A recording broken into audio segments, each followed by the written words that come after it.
moi, pendant très longtemps, j'ai dit que je n'aimais pas les gentils. J'ai dit plein de fois à des copines en débrief post-date, « Oh non, non, il est trop gentil. » J'ai honte d'avoir prononcé des phrases pareilles. Et même parfois d'avoir méprisé des garçons qui étaient gentils avec moi et dont je disais que voilà, qu'ils étaient nazes, quoi, qu'ils n'étaient pas intéressants. J'ai honte de ce comportement. Salut à tous, aujourd'hui on va parler d'un sujet qui fait rager beaucoup d'hommes et qui fascine énormément les femmes.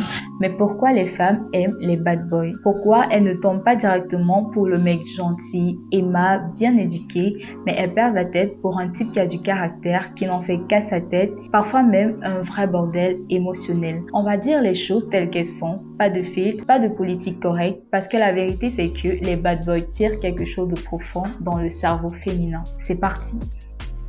Les bad boys, c'est quoi vraiment?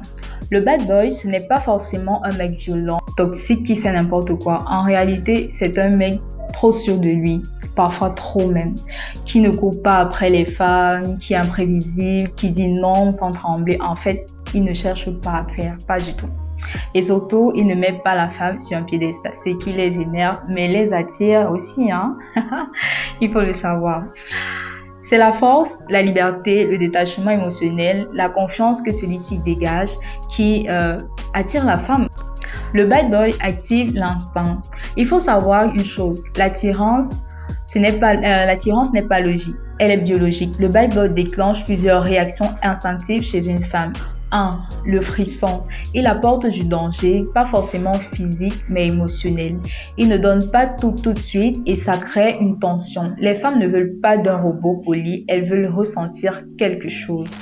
2. Le challenge. Le bad boy est difficile à conquérir et l'esprit féminin adore le challenge. Elles ne le veulent pas pour ce qu'il est, mais pour ce qu'elles croient pouvoir changer. 3. L'énergie masculine brute. Un bad boy a une masculinité plus accrue, plus assumée. Il prend de la place, il décide, il ne demande pas la permission. Et oui, ça c'est sexy. J'aime ça, ouais. 4. Le détachement émotionnel. Il ne panique pas, il ne harcèle pas, il ne quémande rien. Une femme sent immédiatement cela et elle se dit, ce mec, il ne dépend pas de moi en fait. Et ça les rend attirants, oui. Ce que les bons gars ne comprennent pas. Beaucoup d'hommes gentils se demandent pourquoi elles préfèrent...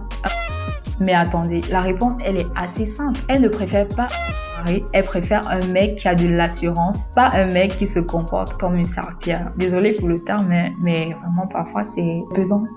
Oui. Le nice guy, ou encore le mougou en termes camerounais, dit oui à tout, a peur de déplaire, place la femme sur un piédestal, se justifie pour tout, se donne à 200% dans la relation, ne pose jamais de limites, bref, il est béni oui quoi. Et ça, c'est malheureusement le tue l'amour le plus rapide qu'il existe en fait. Le bad boy n'est pas attirant parce qu'il est mauvais, mais parce qu'il a des caractéristiques que le mougou n'a pas.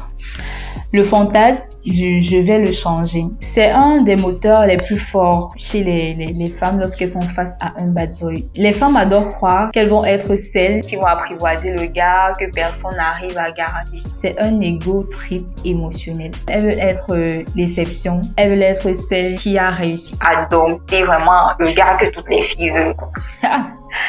C'est terrible, hein? Il est tellement indépendant que la femme a envie de prouver qu'elle peut compter pour lui. C'est une dopamine game énorme, les filles. Le vrai problème, les bad boys ne tiennent pas. Soyons honnêtes, même si les femmes sont attirées par les bad boys, elles ne restent pas avec eux. Tout simplement parce que le bad boy attire fort, mais tient mal. Entre instabilité émotionnelle, immaturité, manque d'engagement et communication limitée, comportement toxique, ego surdimensionné, vraiment, ça ne donne pas.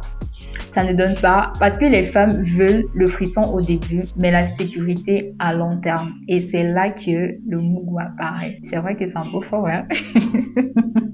Le bad boy donne le premier, c'est-à-dire l'homme à l'état brut, mais n'assure pas du tout le second. C'est pour ça que beaucoup de femmes disent, bon, le bad boy, c'est excitant, mais ça finit toujours mal. Ce qui est tellement vrai. Alors, pourquoi l'attirance est-elle si forte? Parce que l'attirance féminine est magnétique pour la confiance, la désinvolture, la rareté, le mystère, la force émotionnelle, l'illusion, bref, un peu tout ce qui est négatif. On va même finir par croire que les femmes aiment souffrir, hein. Pourtant, bon, bref. C'est que l'homme trop sage ne déclenche en fait rien. Peut-être c'est pour ça. On aime se sentir en danger. Peut-être qu'on aime un peu la frustration, mais...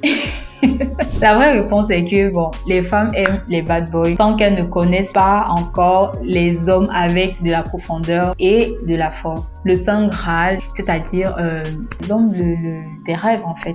C'est celui gentil, mais pas soumis, respectueux, mais ferme, ouvert, pas fragile, calme, mais pas mou, empathique, mais pas contrôlable, présent, mais pas collant, stable, mais pas chambon. Un peu le contraire de chaque chose, quoi.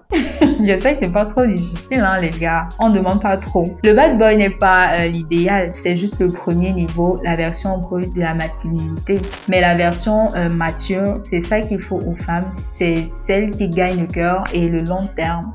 Voilà pourquoi beaucoup de femmes tombent pour les bad boys. Alors, si tu as des questions concernant le sujet ou si tu souhaites avoir une vidéo spécifique sur un sujet relation homme-femme, n'hésite pas de le dire en commentaire. Avant de quitter, abonne-toi, like et partage. Merci d'avoir regardé et à bientôt.